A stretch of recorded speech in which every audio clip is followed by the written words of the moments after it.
ഈ പാട്ടും പാടി തിരുവല്ല നഗരസഭയിലെ കുറിച്ച് ഉദ്യോഗസ്ഥര് റീൽസ് എടുത്തു. അതിന് ഇണ്ടാസ് വന്നെന്നോ വാണിംഗ് കിട്ടിയെന്നൊക്കെ പറയുന്നു. ഇവിടുന്ന് അതിന് മേളിൽ നിന്ന് ഉന്നതങ്ങളിലേക്ക് അവിടെ നിന്ന് അതിലും ഉന്നതങ്ങളിലേക്ക് പോയാലോ അവര് പറയും ഇതൊന്നും പറ്റത്തില്ലെന്ന്. പണ്ട് ഡോക്ടർമാര് ഡാൻസ് കളിച്ചപ്പോ അതല്ലല്ലോ റാസ്പുട്ടിൻ ഇട്ടപ്പോ ഡാൻസ് കളിച്ചപ്പോ ചിലർ ഡോക്ടർമാർ അങ്ങനെ ഡാൻസ് കളിക്കാമോ? ഡോക്ടർമാർ ഡാൻസ് കളിക്കാൻ പാടില്ല. ഡോക്ടർമാർ ഡാൻസ് കളിച്ചാൽ എന്താ കുഴപ്പമെന്ന് അറിയത്തില്ല. പക്ഷെ മനസ്സിലായേ? അതുപോലത്തെ കുറച്ച് നാറികളുണ്ട്. അതെല്ലായിടത്തും ഉണ്ടാവും. അതുപോലെ തന്നെ ഇവരുടെ ഉന്നത ഉദ്യോഗസ്ഥരായിട്ടും ഉണ്ടായിരുന്നു. അത്രേ ഉള്ളൂ, വേറെ കാര്യമൊന്നുമില്ല. ഈ പിന്തിരിപ്പന്മാരുണ്ട്. ഇവിടെ ഒരു റിക്രിയേഷൻ എന്ന നിലയ്ക്ക് അതിനകത്തൊരു പാട്ട് വേണ്ടതാണ് ശരിക്കും പറഞ്ഞാൽ. അവിടെ ഇടയ്ക്കിടയ്ക്ക് ഇങ്ങനെയുള്ള കാര്യങ്ങൾ അവർ ചെയ്യണമെന്ന് അങ്ങോട്ട് പറയണം. അല്ലാതെ അവിടെ ഓരോരുത്തർ ജോലിക്ക് കയറിയിരുന്ന് മരഞ്ഞ് അങ്ങനെ ജോലി ചെയ്താലേ ശരിയാകത്തില്ല. അയ്യോ, എല്ലാവരും ഇവിടെ അങ്ങ് മെച്ചപ്പെട്ട പരിപാടി നടത്തിക്കൊണ്ടിരിക്കുകയാണ് ഇവരെല്ലാം കൂടെ, ഈ പോയവന്മാര്. ഇതൊക്കെ പുതിയ ആൾക്കാരാ. അവര് അങ്ങനെ ചെയ്യണം, അങ്ങനെയാ ജോലി ചെയ്യേണ്ടത്. അപ്പൊ പറയാം അങ്ങനെ ചെയ്യരുത്. വിവരമില്ലാത്തവന്മാരായതുകൊണ്ട് പറ്റുന്ന വേറെ കമ്പനിയിലൊന്നും ആണെങ്കിൽ ഇതൊന്നും ഒരു പ്രശ്നമാകത്തില്ല. നല്ല കമ്പനി കേട്ടോ. ഇമാര് ചൂത്താൾ നടത്തുന്ന കമ്പനിയുണ്ട്. ഈ മലയാളി കമ്പനി എല്ലാം പൊതുവെ ഇങ്ങനെയൊക്കെ തന്നെ. അത് കൊള്ളാവുന്ന കമ്പനികളെന്ന് പറഞ്ഞാൽ ഇപ്പൊ അമേരിക്കനോ യൂറോപ്പിനോ കമ്പനികളിലൊക്കെ ചെറുതായിട്ടൊക്കെ ഇങ്ങനെയൊക്കെയുള്ള റിക്രിയേഷൻ അവര് തന്നെ കൊടുക്കും. ഇപ്പൊ അമേരിക്കൻ കമ്പനിയുടെ കാര്യം ഞാൻ പറയാം. ഞാൻ വർക്ക് ചെയ്തിട്ടുള്ളത് അവിടെയെന്ന് വെച്ചാല് നമ്മൾ ജോലി ചെയ്തുകൊണ്ടിരിക്കുമ്പോൾ സിസ്റ്റം അങ്ങ് ഓഫ് ആവും. എന്നിട്ട് ഇങ്ങനെ കാണിക്കാൻ പറയും. നമ്മൾ ഇങ്ങനെ വെറുതെ കാണിക്കണം. പിന്നെ ഈ എഴുന്നേറ്റ് എന്നിട്ട് ഇങ്ങനെ ചെയ്യും, ഈ നടുവിട്ട് ഇങ്ങനെ കറക്ക് എന്നൊക്കെ പറയും. എന്നിട്ട് ഇങ്ങനെ ചെയ്യാൻ പറയും. അപ്പൊ നമ്മൾ ഇങ്ങനെയൊക്കെ ചെയ്തിട്ട് അവര് പറയുന്ന അത്ര സാധനം ചെയ്ത് കഴിയുമ്പോൾ പിന്നെ സിസ്റ്റം ഓൺ ആവത്തുള്ളൂ. അതെന്തിനാന്ന് വെച്ചാൽ ഈ ഓഫീസ് എക്കണോമിക്സ് പ്രശ്നങ്ങളുണ്ടല്ലോ. ഇപ്പൊ നടുവേന, പെടലുവേന, ഈ സ്പോണ്ടിലൈറ്റിസ്, ടെന്നീസ് എൽബോ, എല്ലാം ഈ ആങ്കിള്, ബാക്ക് പെയിൻ, അങ്ങനത്തെ പ്രശ്നങ്ങളൊന്നും ഉണ്ടായിരിക്കാൻ വേണ്ടിയിട്ട്, എല്ലാം സ്പൈൻ, മറ്റേ അകൽച്ച, ഇങ്ങനത്തെ കാര്യങ്ങളൊക്കെ ഉള്ളു. ഇതൊന്നും ഉണ്ടാവാതിരിക്കാൻ വേണ്ടിയിട്ട് ഓഫീസിൽ തന്നെ സിസ്റ്റത്തെ തന്നെ ചെയ്തേക്കുന്ന കാര്യങ്ങളാണ്. ഈ പാട്ടും ഡാൻസും ഒന്നും പറ്റാത്ത കേസൊന്നുമില്ല. എല്ലാവരുടെ കയ്യിലും വേണമെങ്കിൽ അവരവരുടെ സിസ്റ്റം കൊണ്ടെന്ന് വെച്ചിട്ട് തൊട്ടപ്പുറത്തെ മുറിയിലേക്ക് ശബ്ദം കേൾക്കാത്ത രീതിയിൽ വേണേൽ പാട്ടും കേൾക്കാം. ഈ കമ്പനിയുടെ ഒക്കെ വീഡിയോ ഞാനന്ന് എടുക്കാഞ്ഞത് ഞാനേ അത്രയും വിചാരിച്ചില്ല. മനസ്സിലായില്ലേ? ഞാൻ കാണിക്കാന്ന കമ്പനിയിൽ എന്തൊക്കെയാണ്. അങ്ങനത്തെ അമേരിക്കൻ കമ്പനി, അവിടെ ഒന്നും അത്ര റെസ്ട്രിക്ഷൻ ഇല്ല. എന്ത് വേഷം ഇടാം. എന്നെ നിങ്ങൾ കുവൈറ്റ് വെച്ച് കണ്ടാൽ ഞാൻ ഓഫീസിൽ ജോലി ചെയ്യുന്ന ആളാണെന്ന് തോന്നത്തില്ല. ഈ മുടിയും വളർത്തി, താടിയും വളർത്തി, ഇമാതിരി ബനിയനും ഒക്കെ ഇട്ട് കളർഫുൾ ഷർട്ട്, പാന്റ്, എന്ത് കോപ്രായം വേണമെങ്കിലും കാണിക്കാം. കോപ്രായം നല്ല പറയണ്ടേ, നീറ്റ് ആയിരിക്കണം. ഒരു ഡ്രസ്സ് കണ്ടു കഴിഞ്ഞാൽ അങ്ങ് അലമ്പരുത്. അല്ലാതെ ഇപ്പൊ നല്ലൊരു ടീഷർട്ടോ ബനിയനോ ജീൻസോ ഷൂവോ ഏത് കളറിൽ വെച്ച് കിട്ടാലും ഒരു കുഴപ്പമില്ല. മുടി വളർത്തിയാലും പ്രശ്നമില്ല. ഞാൻ അങ്ങനെയാണ് ഓഫീസിൽ പോകുന്നത്. മലയാളി കമ്പനി വർക്ക് ചെയ്യുമ്പോൾ മുടിയെ പിടിക്കാൻ ഒരു 10 പേര് വരുവാന്ന്. മുടി വെട്ട് എന്നിട്ട് അവിടെ ഉള്ളത് ഒരു തെണ്ടിക്കും എന്നാൽ ഈ പറഞ്ഞ പോലെ മറ്റിടത്തൊന്നും ജോലിയും കിട്ടിയിട്ടില്ല. എന്റെ ഒരു ലെവലിലുള്ള ഒരുത്തനും. ഞാൻ നോക്കിയപ്പോ ബാക്കിയുള്ളവർക്ക് ഇപ്പോഴും ആ കമ്പനി തന്നെ ജോലി ചെയ്ത് അവിടെ നിന്ന് മരിച്ച് പലരും ഇപ്പോ. അതൊക്കെയാണ് കമ്പനികളുടെ പ്രത്യേകത. മനസ്സിലായില്ലേ? ഇവന്മാർ ഈ മലയാളി എന്താ പറയുക, വെളിവില്ലാത്തവന്മാരുടെ പ്രശ്നം ഇതൊക്കെ. മലയാളികളില് ഈ കൺസർവേറ്റീവ്സ് അല്ലെങ്കിൽ ഈ പറഞ്ഞ പോലെ പിന്തിരിപ്പ മൂരാച്ചികൾ എന്ന് പറഞ്ഞ നാറികളുണ്ട്. ആ നാറികള് മാനേജറായിട്ട് ഇരിക്കുന്നിടത്തൊന്നും ഒരുമാതിരിപ്പെട്ട പണികൾ നടക്കത്തില്ല. കാരണം അവൻ അത്ര നാറി അധപ്പതിച്ച ജീവിതം മൊരടിച്ചു പോയി. മനസ്സിലായ? ജീവിതം തന്നെ ഈ ജോലിയൊക്കെ ചെയ്യാൻ വേണ്ടി മാത്രം ഇങ്ങനെ മൊരഞ്ഞു പോയ ചില മാനേജർമാരുണ്ട്. പിന്നെ കൾച്ചർ എന്ന് സാധനം അറിയാലോ. ഇവിടുത്തെ അടിമപ്പണിയൊക്കെ അറിയത്തുള്ളൂ ചെയ്യാൻ. പിന്നെ ഒരാളുടെ പ്രൊഡക്ടിവിറ്റി എന്ന് പറഞ്ഞാൽ അവനൊരു ഡ്യൂട്ടി ടൈം കഴിഞ്ഞ് പിന്നെ ഒരു 2 മണിക്കൂർ അവിടെ നിന്ന് ജോലി ചെയ്ത് ഇവൻ എന്തോ പ്രൊഡക്റ്റീവ് ആണെന്നൊക്കെ പറഞ്ഞ് അയാൾ സാലറിയും കൂട്ടിക്കൊടുക്കും. നമ്മള് നേരത്തെ പണി തീർത്താവും പറയും ഇവന് പണിയൊന്നും ഇല്ല, ഇവൻ വെറുതെ നടക്കുമെന്ന് പറയും. അതേപോലെ നമ്മൾ നേരത്തെ തീർക്കാനുള്ള എന്തോ കാര്യം എന്റെ ഉണ്ടെന്നാണ് എനിക്ക് മനസ്സിലായത്. അല്ലെങ്കിൽ എന്താ ഇവന്മാരെന്തൊക്കെ എനിക്കിടുന്നില്ല. പിന്നെ ഈ കരയുന്ന കുഞ്ഞിനെ വാലുള്ളത് എല്ലാരെയും സൂചിപ്പിക്കണം, എന്നാലേ ശമ്പളം കൂട്ടി കിട്ടത്തുള്ളൂ. ഇതൊക്കെയാ മലയാളി കൾച്ചർ. അത് ഞാൻ ആദ്യം ജോലി ചെയ്യുന്ന കമ്പനിയിലൊക്കെ അങ്ങനെ തന്നെയാണ്. അത് ഈ കമ്പനി വരുമ്പോൾ ആരും ഒന്നും ചോദിക്കുന്നുമില്ല, പറയുന്നില്ല. അവരവരുടെ പണിയൊക്കെ ചെയ്താൽ മതി, ജോലി ചെയ്യാൻ പോവുക. അല്ല ഇതിനിടയിലോ അവനെ സൂചിപ്പിക്കാൻ ചെല്ലണ്ട. ഇയാളോട് ഹായ് ഗുഡ് മോർണിംഗ് ഒന്നും പറഞ്ഞില്ലല്ലേ വലിയ കുഴപ്പമൊന്നുമില്ല. അവിടെയൊക്കെ ആൾക്കാർ വന്നിരിക്കുന്ന കാണുന്നേ കൗബോയ് ഹാറ്റൊക്കെ വെച്ചിട്ട് വലിയ മറ്റേ ബൂട്ടൊക്കെ കയറ്റി സ്റ്റൈലിലൊക്കെ ഇങ്ങനെ വന്ന് കൂളിംഗ് ഗ്ലാസ് ഒക്കെ വെച്ചുകൊണ്ട് ഇങ്ങോട്ട് നടന്നു വരുന്ന കട്ട് കഴിഞ്ഞ് ജാക്കറ്റൊക്കെ ഇട്ട് സയന്റിസ്റ്റാ. ഒരുത്തം പൂച്ചയൊക്കെ ആയിട്ട് വന്നിട്ട് ഓഫീസിൽ ഇരിക്കുക. സയന്റിസ്റ്റാ. പക്ഷേ അത് അതുപോലത്തെ കമ്പനിയാണ്. അപ്പോ അയാൾക്ക് വല്ലപ്പോഴും വരത്തുള്ളൂ ഈ മറ്റേ റിഗിങ്ങോട് റിലേറ്റ് ചെയ്ത്. വെൽ പ്ലേസ്മെന്റോ എന്തോ ആണോ, അതെന്റെ ഒരു ഫ്രണ്ടാ വെൽ പ്ലേസ്മെന്റ് വർക്ക് ചെയ്യുന്നത്. അതുകൂടാതെ ഇങ്ങനെ കുറെ പരിപാടികളുണ്ട്. അപ്പോ അതൊക്കെ ചെയ്യുന്ന ആൾക്കാരെന്ന് പറഞ്ഞാൽ ചില്ലറക്കാരല്ല. അവരൊക്കെ ഏത് വേഷവും കിട്ടും. അവർക്ക് എങ്ങനെ ഇരിക്കുന്ന കാലൊക്കെ ഇങ്ങനെ പൊക്കി ടേബിളിലൊക്കെ വെച്ചിട്ട് ഇങ്ങനെ ചാരിയൊക്കെ കിടക്കുമെന്ന് അയാൾ ആലോചിക്കുന്ന അയാൾ അങ്ങനെയാ. അത് അമേരിക്കക്കാര്. ഇവിടെ കുറെ ഊത്താളുണ്ട്. കഞ്ഞിക്ക് വകയില്ലാത്ത നാടാ, മനസ്സിലായോ? ഇവിടെ നേണ്ട് അറ്റവും മുറിയൊക്കെ പഠിച്ചിട്ടുണ്ട്. അവന്മാരവിടെ ഇത് കണ്ടുപിടിച്ച അവന്മാർക്ക് ഇല്ലാത്ത സ്ട്രിക്ട്നെസ് ആയി ഇവിടെ ഉള്ള. ഇതിന്റെ അറ്റവും മുറിയും പഠിച്ചിട്ട് പോകുന്ന ഒരു മാനേജർക്ക് ഓരോ ഊളകള്. ഇവന്റെയൊക്കെ വിചാരം ഇവനെന്ത് വലിയ ആളായി പോയെന്നാന്നേ. വലിയ ആൾക്കാരെ കണ്ടിട്ടില്ല ഇവനൊന്നും. അങ്ങനത്തെ കുറെ നാറികളുണ്ട് നമ്മുടെ നാട്ടിൽ. ഇട്ടാവട്ടത്തെ മാനേജർ.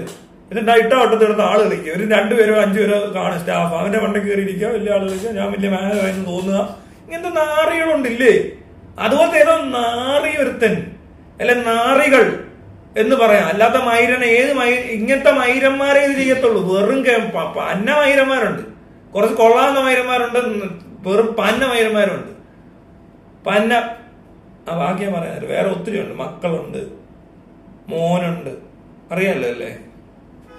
അതുപോലത്തെ മൈരന്മാരായിരിക്കും ഇതൊക്കെ പറഞ്ഞ. അല്ല ആരും പറയത്തില്ല. അല്ലെങ്കിൽ വെളിവുള്ളവരാരും ചെയ്യും ഇതൊക്കെ. അവരങ്ങനെ ചെയ്യുന്ന എന്തോ ഉണ്ടായത് എന്തിനോ ഇടിഞ്ഞു വീണു അല്ലേ? ഉണ്ട് അവിടെ എന്തെങ്കിലും പേപ്പർ ഹോൾഡായിരുന്നിട്ട് ഇവര് പണിയെടുക്കാത്തവരായിട്ട് കണ്ടെത്തിയോ? അല്ല, ഇവിടെ ഒന്ന് മെച്ചപ്പെട്ടിരിക്കുക. സകലതും തട്ടിച്ചു വെട്ടിച്ചു ഉടായിപ്പിച്ചു വെച്ചേക്കുവാ. പിന്നെ എയർപോർട്ട് ബ്രാഹ്മണത്തിന് ചോരുന്നു, റോഡ് ഇളകി വീഴുന്നു, പാലം പൊളിഞ്ഞു വീഴുന്നു. അതാണ്ട് കൊച്ചിലങ്ങാണ്ടൊരു പാലത്തിന്റെ കമ്പികൾ പോലും ദ്രവിച്ചിരിക്കുന്നു.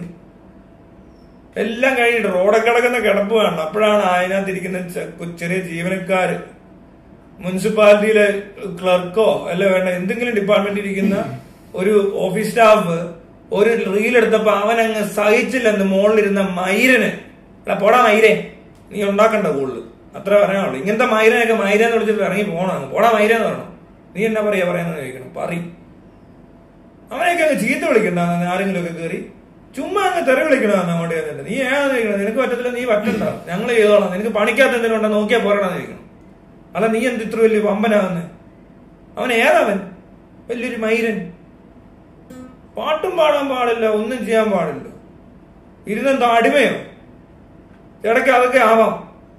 ഇത് സ്ഥിരം അങ്ങ് പാട്ടും പാടിയിരിക്കുവാണെങ്കിൽ ഓക്കെ, എന്തെങ്കിലും പറയുന്നോണ്ട് കുഴപ്പമില്ല. ഇത് ആരെങ്കിലും കണ്ടിട്ടുണ്ടോ ഇതിനു മുമ്പ്? ആദ്യമായിട്ടൊക്കെ അങ്ങനെ ഒരാൾ ചെയ്തു. ഇനി ആരും ചെയ്യരുത്, അതാ വേറൊരു ഉദ്ദേശം. മനസ്സിലായില്ലേ? ഇനി ആരും ചെയ്യരുത്, എല്ലാവരും പേടിക്കിട്ടെന്ന്. അവനതൊക്കെ നീ അറിയത്തുള്ളൂ. അവനെ കൊണ്ട് അവന്റെയൊക്കെ വീട്ടിലെന്തായിരിക്കും, അവന്റെ പിള്ളേരൊക്കെ കഷ്ടപ്പെടുമായിരിക്കത്തില്ലേ? ഏതോ പറയണേവൻ അവന്റെ ഭാര്യ മക്കളൊക്കെ ഇങ്ങനെ അനക്കാതെ നിർത്തിയേക്കുവാ. പിള്ളേരൊക്കെ കഷ്ടകാലം നോക്കിക്കോണേ അവന്റെയൊക്കെ. അവന്റെ തന്നെ പിള്ളേരായതുകൊണ്ട് സഹിക്കുമായിരിക്കും, കാരണം ഇവന്റെ അല്ലേ ജീൻ. പക്ഷെ അതല്ലല്ലോ, ഭാര്യ എങ്ങനെയായിരിക്കും സഹിക്കുന്നത്? അത് വേറൊരു ജീനല്ലേ. പിന്നെ ഇവനെ ഇഷ്ടപ്പെട്ടിട്ടായിരിക്കുമല്ലോ കെട്ടിയേക്കുന്നത്. അത് അറേഞ്ച് മാരേജ് പോകാം, കഷ്ടപ്പെടുമായിരിക്കും പെണ്ണ്. അത്ര നശിച്ചവന്റെ കൂടെ ജീവിക്കുന്ന അവസ്ഥയൊന്നും ഓർത്ത് നോക്കി. ഫക്ക്, അങ്ങനെ വേണം പറയാൻ. ഫക്ഡ് അപ്പ്, ബുൾഷിറ്റ്, എന്തൊക്കെയാ, എന്തൊരു നാണക്കേടാ നോക്കണേ. ഇവന്റെയൊക്കെ വീട്ടിൽ ചെന്ന് കഴിഞ്ഞാണല്ലോ ഭാര്യയുടെ ഒക്കെ മോന്താണ് നമുക്ക് മനസ്സിലാവും. വെറും നശിച്ച് ജീവിക്കുമായിരിക്കും, ഉറപ്പാ. ഒന്നിനും കൊള്ളത്തില്ലായിരിക്കുന്ന, വേറൊന്നിനും കൊള്ളത്തില്ലായിരിക്കും. അതുകൊണ്ടാ എല്ലാം ഇവത്തേരൊന്നും പിടിക്കത്തില്ലെന്നേ. ഒന്ന് ആലോചിച്ച് നോക്കി. ലൈഫൊക്കെ നല്ല ചില്ലായിട്ട് പോവാണ്. ഇതൊക്കെ കണ്ട് എല്ലാവരും എൻജോയ് ചെയ്തേ ഉള്ളൂ അല്ലേ? പിന്നെ അവിടെ സ്ഥിരമായിട്ട് ഇങ്ങനെയുള്ള പരിപാടി അവതരിപ്പിച്ച് പണി ചെയ്യാതെ ഇരിക്കുന്നവന്മാർക്ക് ഇല്ലാത്ത കുഴപ്പമായിരിക്കും. ഈ പിള്ളേർ നല്ലപോലെ ജോലി എടുക്കുന്നവരായിരിക്കും. മനസ്സിലായോ? ഈ പണി പോലും ചെയ്യാതെ വേറൊരുത്തിന് എവിടെയെങ്കിലും കുത്തിപ്പിടിച്ച് കളപ്പിച്ച് നടപ്പുണ്ടാവും. ഇവർക്ക് എത്ര എണ്ണം എന്തെല്ലാം കൈക്കൂലി മേടിക്കുന്നുണ്ട്. അതിനൊന്നും ഇല്ലാത്തൊരു കുഴപ്പമാ. ഇവനെ എന്താ ചെയ്യണ്ടേ? ആ ഗിണ്ടാസ് അടിച്ചു വിട്ട മയിലിന്റെ പേരെന്തോ? അവനൊരു ഫോട്ടോ തരാമോ കാണാനാ? ഈ മയിലിനെ കാണാൻ പിന്നെ വീണ്ടും മാറി കിടക്കാമല്ലോ. അല്ലെങ്കിൽ അവൻ വെറുതെ വഴി നിൽക്കുന്നവർ വണ്ടിക്കോട്ട് വന്നു മുടിയൊക്കെ വളർന്ന് കിടക്കുവാണെന്ന് വെച്ച് ഇങ്ങോട്ട് വന്നു എല്ലാം പറഞ്ഞാലോ. അവനെ കാണുമ്പോൾ അവൻ മാറി കിടന്നേക്കാം. അവന്റെ വീടിന്റെ പരിസരത്ത് പോവുകയും വേണ്ട മയിലിന്റെ. ഓരോ പറയന്മാര് കൊണക്കൊണകൊണാന്ന്. എന്നിട്ട് ഇത് കഴിഞ്ഞിട്ട് മന്ത്രി രാജേഷാന്ന് തോന്നുന്നല്ലേ, പുള്ളി പറഞ്ഞു അതിന് കുഴപ്പമൊന്നുമില്ലെന്ന്. അതെന്താ ട്രോളൊക്കെ വന്നു, ആൾക്കാരൊക്കെ ഇങ്ങനെ എതിർത്തു തുടങ്ങി. അപ്പൊ ഇനി എന്താ വേണ്ടത്? അതൊരു കുഴപ്പമില്ലെങ്കിൽ പിന്നെ ബാക്കിയുള്ളവരൊക്കെ ഇനി അവതരിപ്പിച്ചുകൂടെ? നിങ്ങൾക്ക് തന്നെ ഒരു വീഡിയോ ഇട്ടുകൂടെ? മറ്റേ മയിലിനൊരു മറുപടി വേണ്ടേ? അല്ലേ? ശരിയല്ലേ? അവിടെ കണ്ടോടാ മൈരേ പാട്ട് മാറ്റ്. ആ ഇല്ലുമിനാറ്റി ഇപ്പൊ ആ മറ്റേ പാട്ടല്ലേ ഇട്ട്, ഇനി അടുത്ത ഇല്ലുമിനാറ്റി ഇട്. ഇല്ലുമിനാറ്റി രംഗണ്ണന്റെ സീനൊക്കെ കാണിക്കാം അവിടെ കയറി. അല്ല പിന്നെ അവനൊക്കെ നല്ല മറുപടി ഇത് അവിടെ നിന്ന് കൊടുത്തിട്ടില്ല. മന്ത്രി കൊടുത്തത് ഓക്കെ, അത് പോരാ. ആ നായറിയെ ഒരു റീലൂടെ ഇടണം. പറ്റുമോ സക്കീർ ഭായിക്ക് ഒരു റീലൂടെ ഇടാൻ പറ്റുമോ? അങ്ങനെട്ടോ ഇവൻ ആജീവനാന്ത നിങ്ങളെ ശത്രുവായിട്ടൊക്കെ ആക്കാൻ സാധ്യതയുള്ള ടൈപ്പ് ഒരു ക്യാരക്ടറാണ്. എന്നാലും കുഴപ്പമില്ല. ഈ 4000 ശത്രുവായിട്ടിരിക്കുന്ന നല്ലത്. ഇവനെ കൊണ്ട് ഒരു കാലത്ത് ഒരാൾക്കും വലിയ പ്രയോജനമൊന്നും ഉണ്ടാകത്തില്ല. അപ്പൊ ഈ 1000 അങ്ങ് വെറുപ്പിച്ചേക്ക്. അവനവിടെ ഇരുന്ന് അവന്റെ പറി വന്നേക്കും അവൻ കൊണയ്ക്കാൻ. അത് കണ്ടിട്ട് എന്തിനാ ഇത്ര അവൻ എങ്ങനെ ഇത് അറിയുന്ന എനിക്ക് മനസ്സിലാകാതെ. ഇത് കണ്ടിട്ട് മിണ്ടായിരുന്നേ കുഴപ്പമില്ലെന്നേ. ഈ മന്ത്രിയും കിന്ദ്രിയെ കൊണ്ടൊക്കെ എന്തിനു പറയിക്കണം?